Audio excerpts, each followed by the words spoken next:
Today, God says, when I look at you, I see the Lamb. I see the Lamb who was killed from the beginning of time. I arranged for your cleaning and picked you as my beloved before you could choose between good and evil. I have no desire to cope with sin. I'm not interested in your sin. I am so determined not to look at your sin that I took it away 2,000 years ago with the blood of the cross. The Father gives you the following word for your life: go and sin no more.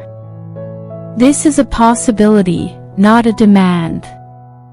It is a pledge. You were created for destiny, not transgression. Allow your gaze to remain fixed and choose not to be diverted. You are superior to this. You are my beloved, the object of my affection, and you are the reason I sent my son to bleed and die on the tree. Sin will rule over you and poison your delight until you regard yourself as I do. Let go. Forgive. Release. Bless. Continue. Be liberated. Today is your day of liberation and emancipation. What others call arrogance, I call legitimate courage. Humility is not the same as shyness. Be bold in approaching my throne and in having confident access to my throne. I have not summoned you to fawn and grovel in my presence. Because he has no standing in my courts, the enemy wants you to do that. Take a seat. Shake your body.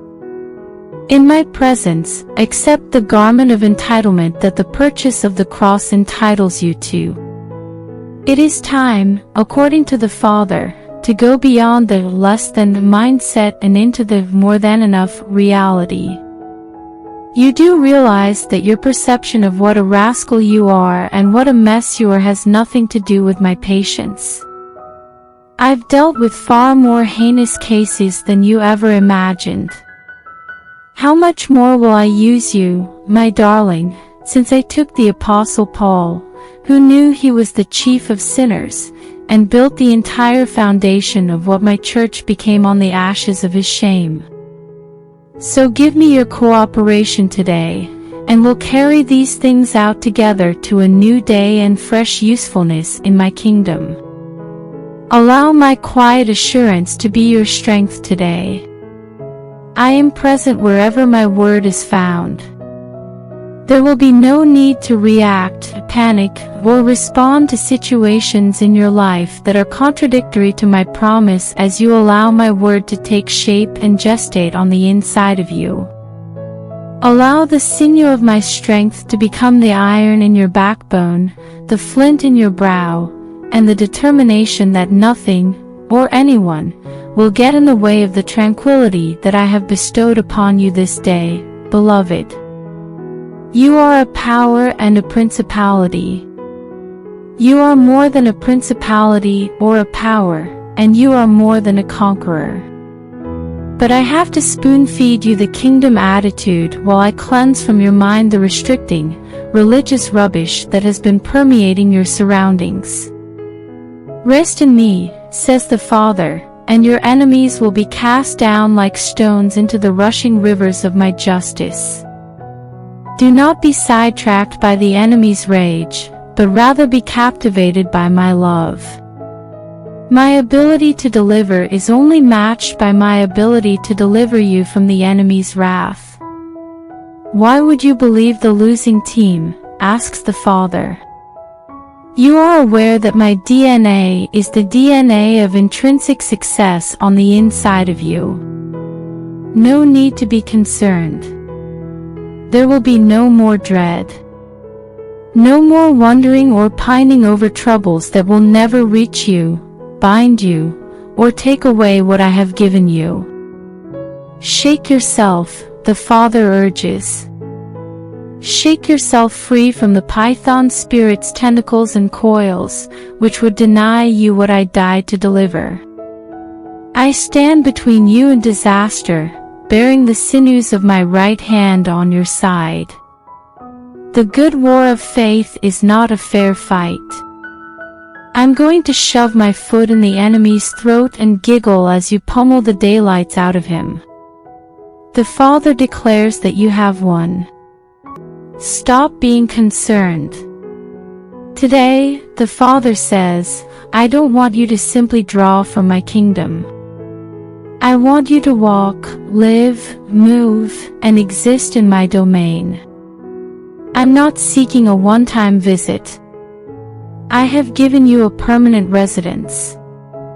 Beloved, I have equipped you with a haven of eternal permanence that others have just momentarily entered. I want you to not only enter my splendor but to stay and send in a permanent change of address. I am giving you complete access to the glory that others have merely borrowed to bring about miracles and breakthroughs. I am not a God who withholds anything. I am not a God who confines, mocks, or denies you in any manner. Denial and rebuke are the enemy's work and are not in my nature. Today is the day, declares the Father. Enter into permanent abode and full entitlement in my kingdom, for that is your share, that which I purchased with the blood of the cross and confirmed in the glory of the resurrection, that I am giving you complete access to the glory that others have merely borrowed to bring about miracles and breakthroughs. I am not a God who withholds anything. I am not a God who confines, mocks, or denies you in any manner.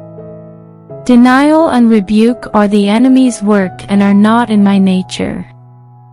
Today is the day, declares the Father.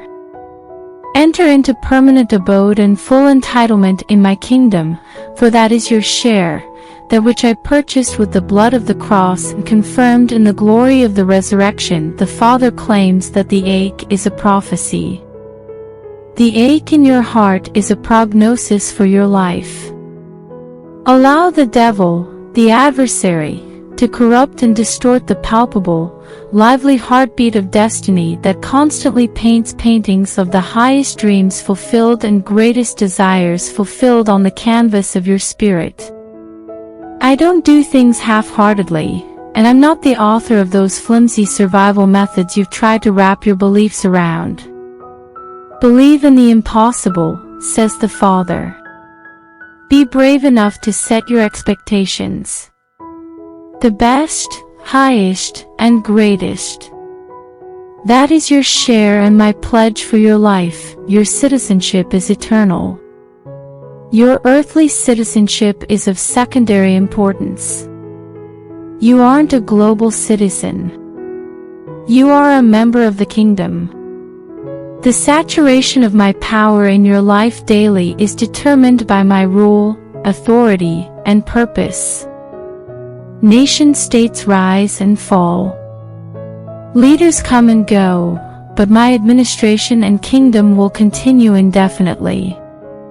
So connect, invest, and apply yourself to my kingdom's demands, says the Father, and you will establish yourself in an unbreakable environment that will cause you to be left standing after all others have crumbled and fallen. The Father says, I put the solitary in families. You've pondered who your pals were because people that celebrated with you during the good times were nowhere to be found during the bad.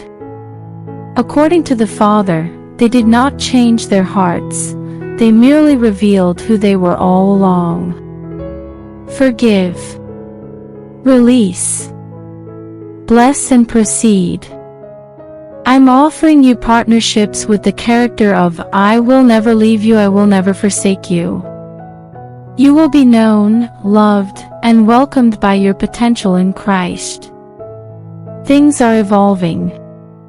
Keep things loose. In the school of the Spirit, you will be preparing for a new society. That my word in you is a word of assurance.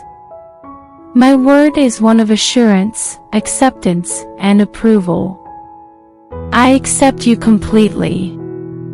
I said that I accept you unconditionally, regardless of what others believe. What part of the cross do these religious miscreants not comprehend? I love you with everything I am, and the depth of who I am is beyond comprehension. Thus, my love for you is unfathomable. Not only that, dear, but my love is new every morning. In case you were wondering, not only do I accept you, but I have also placed my approval within your grasp. Stop trying so hard and just embrace the position that I have commissioned you for and recognize it as your calling in the kingdom. Furthermore, I have placed not just my approbation within reach, but also my entitlement and authorization. So understand that my purpose, my ongoing purpose, is to bring you to a full realization of my acceptance, a complete experience of your entitlement in my kingdom, and to transition you, no, catapult you, from the dormancy of mere authority to total and complete authorization as my beloved son and daughter.